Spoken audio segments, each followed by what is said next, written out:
सोनाळा नगरी श्रीमय गजानन महाराज प्रकट दिनानिमित्त भव्य पालखी मिरवणुकीने भक्तिरसाचा दरवळ।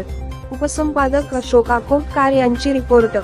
संग्रामपूर तालुक्यातील सोनाळा येथे श्री संत गजानन महाराज प्रकट दिन मोठ्या भक्तिभावाने आणि उत्साहात साजरा करण्यात आला। या पावन दिनानिमित्त गावातून भव्य पालखी मिरवणूक काढण्यात आली। टाळ मृदुंगाच्या गजरात गणगण गणात बोटे अखंड जयघोषात संपूर्ण सोनाळा नगरी भक्तिरसात न्हाऊन निघाली। प्रकट दिनानिमित्त सकाळपासूनच मंदिर परिसरात धार्मिक कार्यक्रमांची सुरुवात झाली। श्रींच्या मूर्तीला अभिषेक, महाआरती व मंत्रोच्चार करण्यात आले। मंदिर परिसर आकर्षक फुलांची सजावट, विद्युत रोषणाई आणि भगव्या पताकांनी सजविण्यात आला होता। वातावरणात भक्ती, श्रद्धा आणि उत्साह यांचा संगम पाहायला मिळत होता। लहानग्याने साकारले श्रींचे रूप भक्त मंत्रमुग्ध।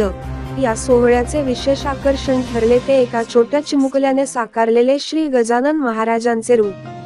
भगवी वस्त्रे, कपाळी टिळा आणि शांत प्रसन्न मुद्रा धारण केलेल्या या लहानग्याने उपस्थित भक्तांना अक्षरशः मंत्रमुग्ध केले।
Studio.